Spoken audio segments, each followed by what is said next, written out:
Salut à tous! Après quelques 200 vidéos où je vous embarque avec moi en vol, aujourd'hui j'ai décidé de vous présenter ma machine actuelle que j'utilise depuis 2019. Il s'agit d'un Nitro 200 Air Conception. J'ai fait quelques modifications dessus. Allez, venez, je vous montre. Alors, première modification, elle concerne le filet en Vectran, du moins le serrage du filet en Vectran.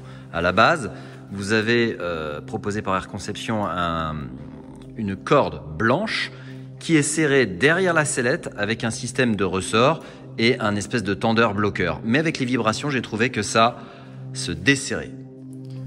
J'ai donc décidé de remplacer le boot initial par un boot avec une âme plutôt costaud, acheté en magasin d'alpinisme. Et j'ai passé donc le dernier maillon du filet que j'ai emprisonné dans le nœud que j'ai fait au bout. Voilà. À la bonne distance, bien sûr. J'ai finalisé tout ça par des mini crochets pour tendeur que j'ai gainé avec une gaine thermo, histoire de ne pas abîmer le châssis. Puisque donc ces mini crochets de tendeur ont la boucle qui est parfaitement adaptée à l'accroche finale qui va être ici au niveau du châssis. Donc le montage est très simple. Là, je fais passer le boot derrière la tige carbone du bas. Et donc, je viens tendre uniquement par le côté naturel de tension, alors que ce n'est pas un boot extensible, le crochet ici. Voilà. La tension du filet en dessous se fait naturellement. Je n'ai plus besoin de mettre les petits velcro qui viennent sécuriser ici sur toute cette partie-là. J'ai évidemment dû faire un peu glisser la maille du bas pour qu'elle soit effectivement plus correctement montée et qu'il n'y ait pas de difficulté de montage. Alors là, vous allez me dire, attends, ton filet il n'est pas tendu. Effectivement, j'ai pas monté l'autre côté, donc forcément, la chose n'est pas en tension. Je vous montrerai une fois que c'est fini. Donc comme vous pouvez le voir, une fois le deuxième côté monté, on est de l'autre côté, côté gauche, et bien donc on a bien notre crochet qui vient s'accrocher sur le châssis, et là, plus de problème. Je prends un petit peu de recul pour vous montrer, mais plus de problème, on a bien effectivement un filet qui est tout en tension, d'accord, ici. Voilà, donc comme je vous disais, j'ai dû faire un petit peu glisser au niveau du dernier rivet les mailles pour qu'elles soient parfaitement adaptées. Évidemment, ça vous le faites qu'une seule fois. L'intérêt, c'est que, bon, bah du coup, montage-démontage, super simple, on a juste à tirer un petit peu en force vers le bas le crochet pour tout détendre. Même chose de l'autre côté, hop, et voilà, et vous n'avez plus qu'à vous occuper de retirer votre cage. Super simple. Toujours au sujet du verrouillage de la cage, une petite modification toute bête, les petits verrouilleurs qui sont facilement perdables pour verrouiller la cage, je les ai sécurisés en faisant 2 trous et en passant un bout, même chose, qui est à la bonne distance. Donc ça me permet non seulement de pouvoir le laisser directement sur la cage quand je suis en transport, vous voyez, je le resserre un petit peu et je viens le pincer, il tient tout seul naturellement sur la tige du châssis. Et ensuite, au niveau du montage, on a laissé le bout à la bonne distance pour que du coup ça se tende naturellement et que on ait un montage qui soit tout bête. Voilà, directement. Donc le système est bien tendu. Voilà, sécurisé et vient verrouiller votre cage. Une autre modification a consisté à remplacer les bras d'origine par des cannes Impulse en aluminium. Voilà, les cannes Impulse, j'apprécie celles-ci parce qu'elles sont suffisamment épaisses pour pouvoir passer des manœuvres accro sans risquer de les tordre ou de les casser. Vous pourrez regarder chez Impulse justement ce que passent leurs pilotes d'essai avec ces cannes-là sur leur machine. Elles sont 100% adaptables, entre guillemets. Vous avez juste à vous équiper des axes longs prévus pour les tiges que Air Conception vend également, qui sont sensiblement identiques, légèrement plus fines, et peut-être avec d'autres avantages aussi. Bien sûr, moi j'ai fait ce choix-là, déjà esthétique, parce que personnellement j'aime pas trop le rouge, mais ça ne regarde que moi. Et puis ensuite, j'ai bien aimé leur système, le système Impulse, qui utilise bien sûr une cale déportée, donc plus importante pour rectifier le couple moteur.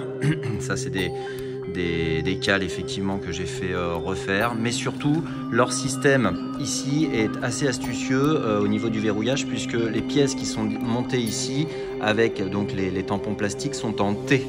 Donc en clair, elles viennent à l'intérieur et nous n'avons pas, si vous voulez, la canne qui vient frotter directement sur l'axe. Donc on a un système de sécurisation pour éviter le cisaillement. Voilà. Toujours au niveau de ces cannes Impulse, j'ai décidé de faire un montage avec deux manilles forgées à 6 pans creux de la marque Wishart. Alors ce sont des manilles qui n'ont pas de goupilles qui dépassent et donc la sécurisation ne se fait pas avec un anneau. Je les ai tout simplement vissées suffisamment et avec du Loctite fort pour éviter d'avoir un problème de desserrage. Évidemment, c'est pas quelque chose qu'on dessert tous les 3 matins. Maintenant, il faut les contrôler régulièrement. Ça permet aussi de répartir la charge justement et surtout de me faire un réglage un peu plus précis par rapport au trou du milieu qui ne me plaisait pas, celui de devant ici qui mettait mes cannes trop en l'air, celle-ci trop à plat. Donc j'ai trouvé le bon compromis et surtout ça évite aussi d'avoir des manilles donc qui bougent d'avant en arrière et qui usinent au final les trous que l'on a ici, parce que ici on se parle bien d'aluminium et ici on se parle bien d'inox. Donc si on peut éviter un maximum les systèmes de bascule, ça permet effectivement d'éviter une usure prématurée. Même chose en bas, voilà, donc même système. Toujours dans la continuité de ce qui mène aux élévateurs pour accrocher l'aile, j'ai décidé de monter des mousquetons inox qui sont certes un petit peu plus lourds que les mousquetons légers que l'on trouve la plupart du temps. J'ai pris ce format là parce qu'ils sont relativement compacts et donc du coup ils me permettent de ne pas avoir des freins trop hauts et de ne pas avoir à trop faire de réglage sur la freeride que j'accroche. Vous pouvez voir effectivement que j'ai mis le système d'accroche vers l'extérieur car moi je fixe, j'ai pris cette décision là de fixer, comme vous pouvez le voir sur mes vidéos, mon ventral, mon secours ventral directement ici. Donc j'ai dû d'ailleurs sur ces mousquetons supprimer la partie plastique qui est initialement proposée par Austri-Alpin, donc la marque de ces mousquetons.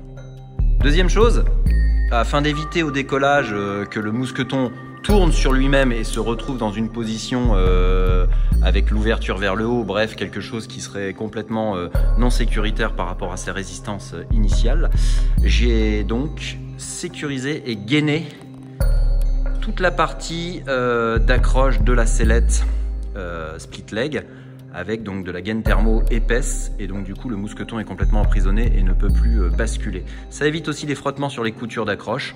Donc bref, ça n'a qu'un seul intérêt encore une fois, c'est se rassurer et éviter d'avoir des surprises au décollage. Au niveau du montage de la sellette split leg, j'ai utilisé donc le système d'accroche des sangles hautes que j'ai bien évidemment gainé pour éviter d'avoir le moindre frottement d'usure prématurée sur les sangles et je les ai mises au maximum pour que ma sellette soit le plus haut possible afin de, encore une fois, me rehausser par rapport à la proximité des freins et ne pas me retrouver avec les bras trop hauts quand je pilote. Ça, c'est la première chose. La seconde, au niveau du montage, c'est que, même chose, pour avoir les jambes qui rentrent bien directement après le décollage et qui soient prises en charge directement, j'ai utilisé le deuxième maillon de la sellette au niveau des cuisses et non pas le premier pour que finalement l'assise soit suffisamment idéale et l'embarquement des jambes automatique au décollage. Étant donné que je suis grand, que je mesure 1m84 et que je suis relativement fin, j'ai supprimé tout le système de fermeture éclair qui permettait un réglage en hauteur de la sellette parce que je trouvais que ça abîmait l'arrière du châssis et notamment ça créait des frottements qui me déplaisaient. Donc j'ai supprimé tout ça, donc la sellette est complètement ouverte dans sa position maximum, on va dire, au niveau de l'assise. Au niveau de l'accroche de la split leg, au lieu de me repiquer comme Air Conception le préconise directement ici sur les sangles qui mènent aux épaules, j'ai privilégié l'accroche au niveau de la tige d'arrêt du réservoir. Voilà, ce qui me permet de ne pas avoir de grandes sangles qui pendent inutilement quand je stocke la machine. Voilà. J'ai aussi également sécurisé les accroches secondaires qui permettent à la sellette d'éviter de se balader en gauche-droite avec donc un gainage que j'ai fait tout simplement en scratch recto verso. C'est du scratch que j'ai autocollant, que j'ai collé d'un côté et de l'autre et que j'ai enroulé pour éviter l'abrasion par les vibrations. Allez, on continue dans les petites modifications pratiques, toujours concernant la split leg. Je ne fonctionne pas avec un capteur de température, mais j'aurais pu le mettre à côté. J'ai scratché, j'ai cousu un scratch directement sur la sellette et j'ai collé un scratch derrière le Trailtech qui du coup est en lecture immédiate sur mon épaule gauche.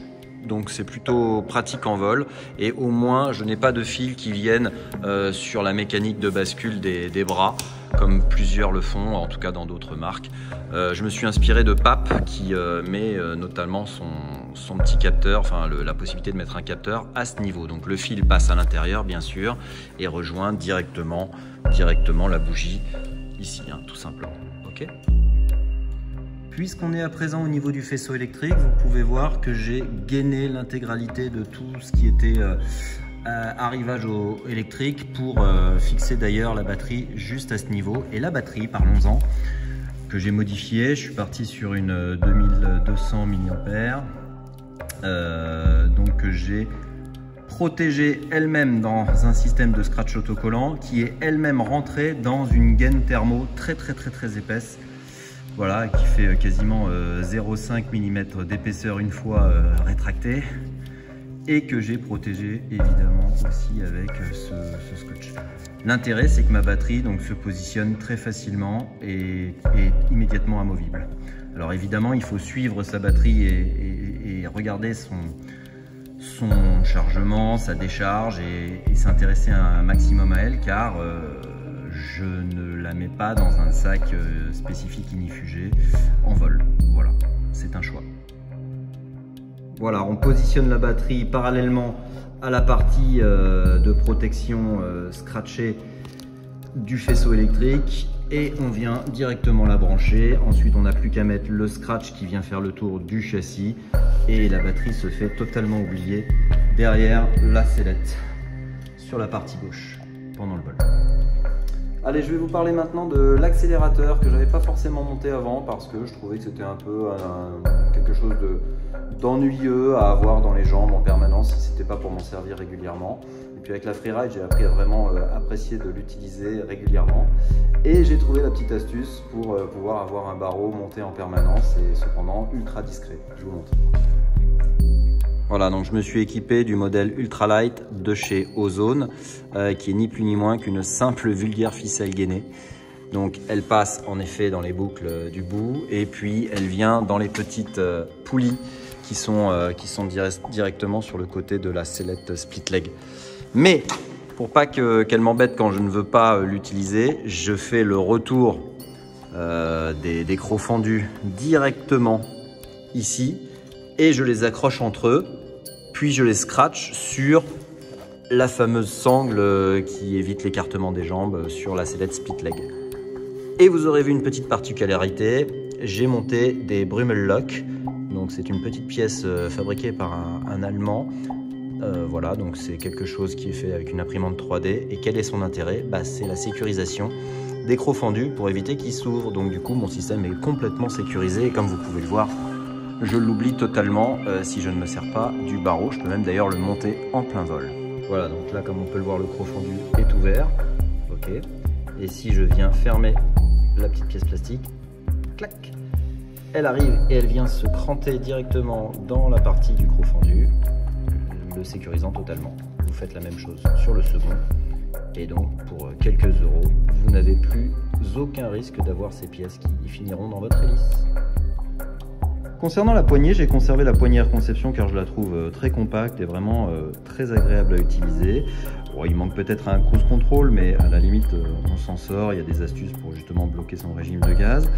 Je l'ai tout simplement équipé d'un petit miroir bombé pour pouvoir simplement regarder le carburant qui me reste très rapidement en vol ou contrôler que la GoPro est toujours en route. Bref, 2-3 petits détails qui nous permettent d'avoir un retour d'image sur soi-même.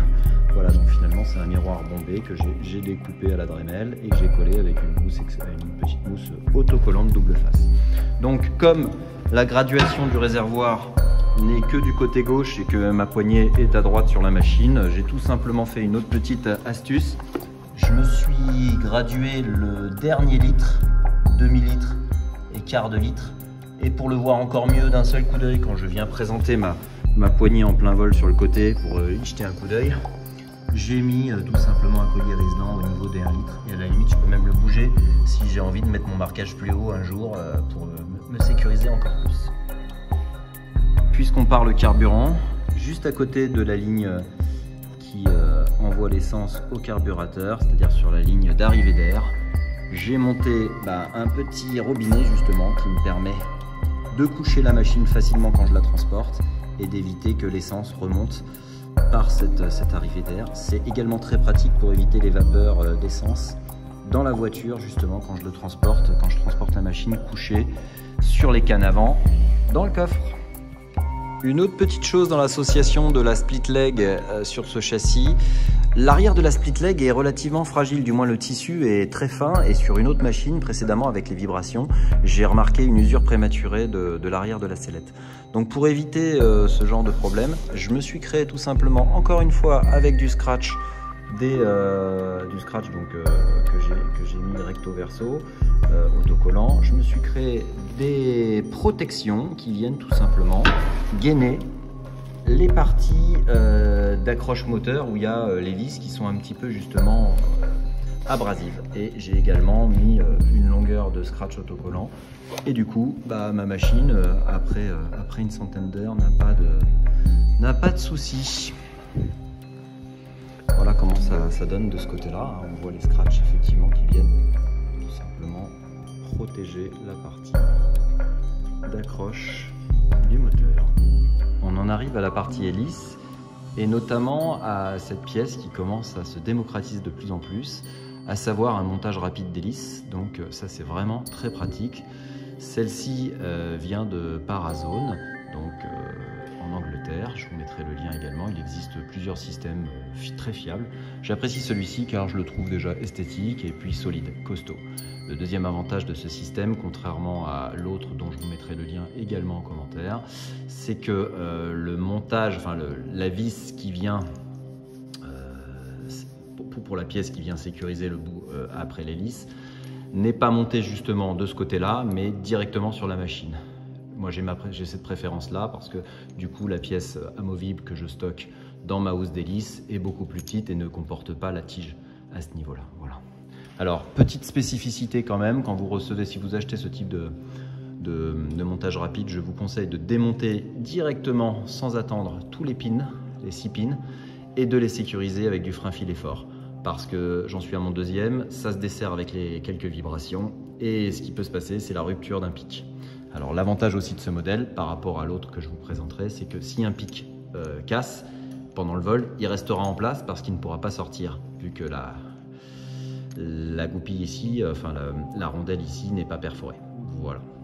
Donc ça permet évidemment, vous l'avez compris, de monter son hélice et de serrer directement l'hélice sans aucun outil. Bien évidemment, l'hélice étant anti-horaire, elle ne peut pas se desserrer, mais il existe en plus un système qui permet son verrouillage automatique. Une dernière modification pour ceux qui ont une machine de 2019 comme la mienne, je vous conseille de contacter Laurent Fourgeau et peut-être de vous équiper de la nouvelle cloche d'embrayage qui n'a plus de fer au dos et qui est à vie, en tout cas de la machine, du moins on peut estimer à vie de l'embrayage et des maslottes. J'en suis ravi, du coup il n'y a plus de préconisation d'entretien particulière.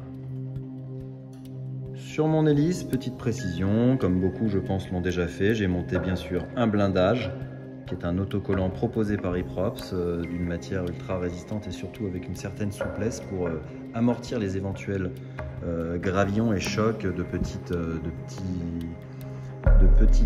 pierres ou autres choses qu'on rencontrerait sur des vols bas ou au décollage. Voilà, du coup cette hélice, eh bien, c'est celle d'origine de la machine. Elle n'a jamais été changée et elle est en parfait état grâce à ça aussi.